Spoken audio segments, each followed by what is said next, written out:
口袋妖怪作为一款现象级 IP， 除了本身优秀的销量，还有着丰富的同人和二次创作。而作为一个骨灰级伪玩家，今天我就给大家讲一讲早年坊间论坛里非常流行的卡带都市传说恐惧黑和失落银。恐惧黑的卡带，据说在2000年初，一名囊中羞涩的玩家在当地的跳蚤市场寻找二手游戏，突然一张口袋妖怪的游戏卡进入了他的视线。卡带封面是口袋妖怪的初代，乍看之下，这张卡带跟普通的宝可梦游戏并没有什么区别。但诡异的是，游戏卡带通体发黑，也许这是什么特殊的版本。玩家打开游戏之后，依然是欢快的音乐以及开场动画，但是到了博士让你选精灵的时候，一切都诡异了起来。除了一开始的御三家，游戏中还多了一只宝可梦，名字叫做 Ghost 幽灵。查看其技能，你会发现它只有一个诅咒，而当你使用这只宝可梦战斗的时候，敌方的宝可梦从头到尾都无法行动，并显示太恐怖了，无法战斗。当你用仅有的技能诅咒攻击时，屏幕就会变黑，并发出幽灵扭曲的叫声，而对方所有的精灵都会被诅咒一一消灭。他们生前面临的都是无尽的恐惧。最离奇的就是战斗结束，这些训练家都消失了，取而代之的则是一个个耸起的墓碑。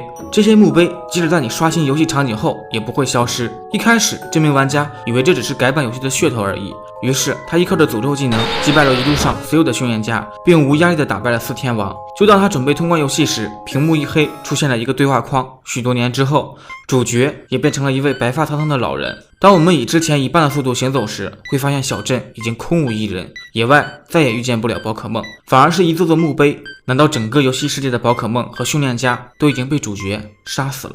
通过摸索，玩家来到真心镇，回到游戏最开始的地方，自己的家。奇怪的事情发生了，游戏画面突然出现了一只绿毛虫，接着就被小火马所代替，然后是比比鸟。这位玩家马上意识到，画面会一直展示那些被他用诅咒杀掉的精灵，接着是一个又一个的训练家，他们都是曾经被这位玩家打败的人。突然画面一黑，伴随着闪烁，玩家进入了最后的战斗。幽灵渴望战斗，对面正是主角昔日的宝可梦 Ghost 幽灵，而已经白发苍苍的主角已经别无选择，只能自己上场。没有精灵，没有道具，也不能逃跑，而老人能使用的技能只有挣扎。可是这并没有效果，似乎这是主角犯下罪行的报应。在经历了无数次挣扎后，老人已经奄奄一息，而幽灵则使出了昔日熟悉的技能诅咒，淹没了恐惧之中的白发老人。最终屏幕上只剩下一片漆黑，无论你如何按键，屏幕只会定格在这一秒。这时你唯一能做的就是关掉 Game Boy， 当你再次开启，唯一的选择便是新的旅程。曾经的存档也已经被完全删除。后面这位玩家曾尝试开局不选择幽灵，仅仅只是放在队伍之中，但最后的结局依然是强行跟幽灵战斗。关于恐惧黑，网上有许多传言，甚至说这只幽灵在现实世界中影响了这名玩家的生活，并致其经常出现幻觉。当然，这个都市传说作为游戏故事看看即可，真实性非常值得怀疑。失落银的卡带，都市传说并不仅仅只发生在1代。2代游戏同样也隐藏着恐怖故事。在失落银里，玩家也是莫名其妙得到了一张2手卡带。插入卡带，正当 Game Flicker 像往常一样闪烁时，突然画面卡住了起来。也许是卡带接触不良，经过反复插拔，玩家终于进入了游戏。可进入游戏，玩家就发现这和他童年玩的口袋妖怪银并不一样。主角的名字被设定成了省略号，而且玩家一开始就有着最大上限的精灵、金钱和道具，甚至是连梦幻和史拉比都有。一开始的主角出现的地方不是在家，而是在桔梗市的喇叭牙之塔。沿着梯子往下走，玩家会看到一个如血般鲜红的房间，而这里只有一条很长的走廊。沿着走廊向下走，画面会越来越黑。此时用心留意，会发现长廊深处有一个告示牌，上面写着 Turn back now， 现在回去。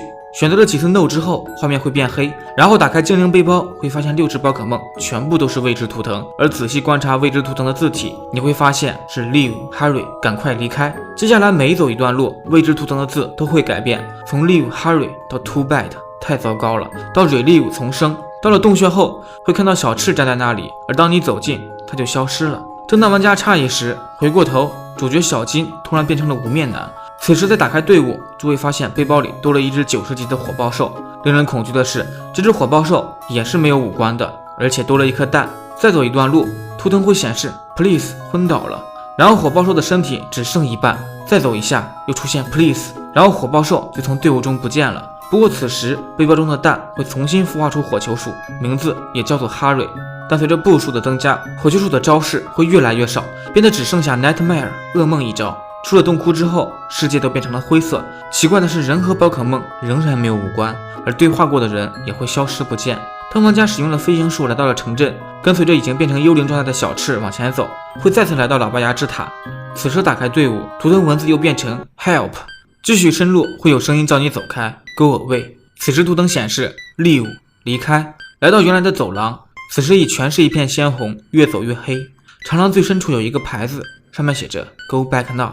选择 Yes 后，下方突然显示 Harry 昏倒了。